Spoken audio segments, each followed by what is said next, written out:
Welcome to Small Arms Solutions. Today we're looking at the Ruger American pistol. This pistol was introduced at SHOT Show this year, and it was, I guess I'll admit I don't really look too much at Ruger pistols because there wasn't really too many of them that were modernized. They were more the older type. However, this one here is pretty interesting in a lot of different ways. The All-American comes in two calibers. It comes in 9mm and 45. Now, me being a 45 fan, I actually have the 45 pistol here. The history of this gun is pretty interesting in the fact that the design comes out of the Modular handgun program. Now, that is not, this was not submitted for the Modular handgun program. Ruger actually looked at the Modular handgun program and what was required. Ambidextrous features and all that. And they also talked to police officers as well as to what they would want in a duty firearm. So the requirements come out of both the military's Modular handgun program and input of law enforcement for Ruger to come up with their next generation duty-style pistol. And of course, it's a striker-fired pistol, which, since Glock came out, everybody's come out with one. Companies who traditionally didn't bother with striker-fired pistols, such as Beretta, CZ, all those guys have all switched over to the striker-fired pistols. They work excellent, and they're also less expensive than a lot of the complexities of the hammer-fired pistols. So we'll take a quick look at this pistol, and we're going to go over what its features are and some very interesting aspects of it as well. As previously stated, it's a striker-fired pistol. It's got an overall length from end to end of 8 inches, and the height from the top of the sight down is about 5.7 inches or so. The finish it has is a black nitride stainless steel slide. The black nitride has really become a staple in a lot of different weapons right now, between barrels and overall slides. It has definitely proven to become a very durable finish. The sights also are pretty neat because they're actual Novak sights. So they're really high quality, higher profile sights, adjustable for both windage on the side and the back here, as well as in the front as well. I do believe you can get Trigicon sights for these things as well. The barrel is stainless steel. This particular one's a 45. The width of the gun's about 1.25 inches. The magazine is a steel magazine, 10-shot capacity, 10 shots of 45 auto, and a duty-sized gun. Again, this is a duty-style gun. This is not a your typical concealed carry. The bottom we have a 1913 rail. The safety in front of the trigger here is the little tip in the middle here that prevents the trigger from going all the way to the rear unless the trigger is pulled. So it's a safety very similar to that of the Glock. Now you have an ambidextrous slide stop, both right and left-hand side, as you can see.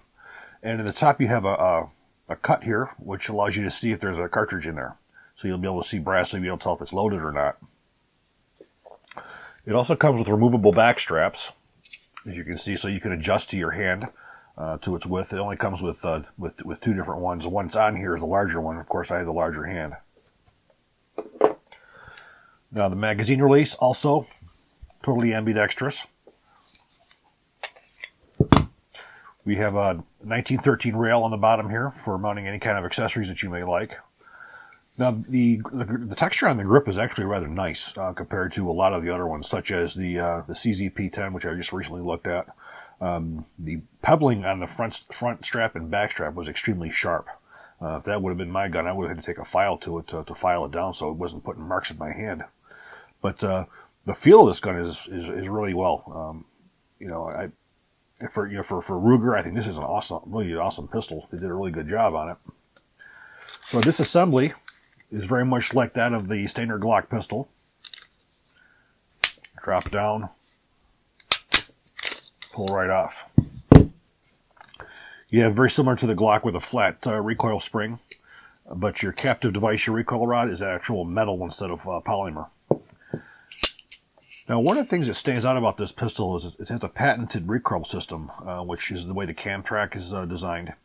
And what that does is when a pistol recoils, it keeps it more in line with the shooter's hand. It's a rather unique system. It keeps the slide down lower. It does decrease muzzle flip, but it's a patented system. Machining on this thing is beautiful. No machining marks whatsoever. All the way around, it looks very well made. Now we get into something really, really interesting about this pistol.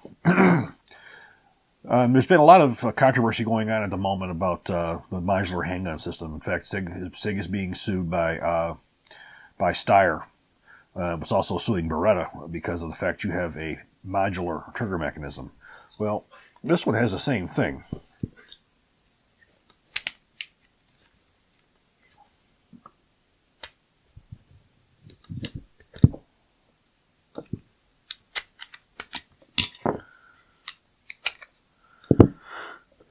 Very similar to that of the P320, the Beretta Nano, and the Steyr pistol.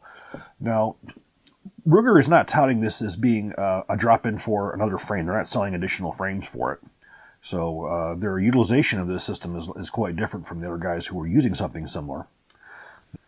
This also has a modular trigger system. As you can see, both of the slide stops on there, the ambidextrous. Trigger mechanism is a little more unique. It's very different from what you'd see on a Glock or anything else. The trigger on here it's a decent trigger. It's a good combat type trigger. For as far as the future of this mechanism is concerned, I don't know. There's a lot of litigation going on with several different companies right now regarding this system. And those companies are going to include Beretta. It's going to include Steyr's the one who's going after SIG for the P320 right now. So I don't know if this is going to get pulled into it or not. We just got to wait and see on that. But the serial number is also located in the back here of the trigger mechanism itself. The reassembly, again, very simple.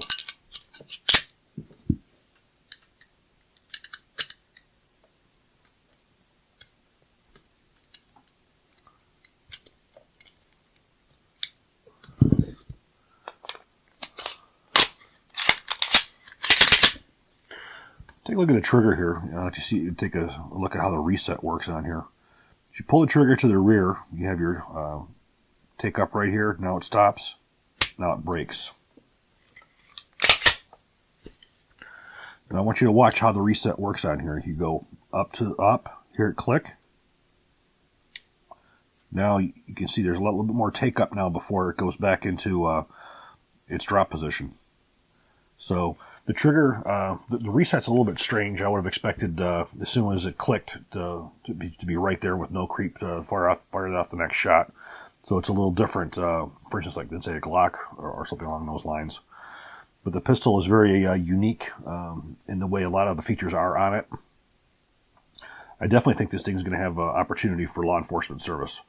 I think it's going to come down to also how well it's going to be for as far as reliability and durability. I think what we're going to do now is we're going to take it out to the range and we're going to see how it fires.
Well, I put around 500 rounds of Black Hills and SIG 230 grain full metal jacket rounds through this thing, and it worked beautifully.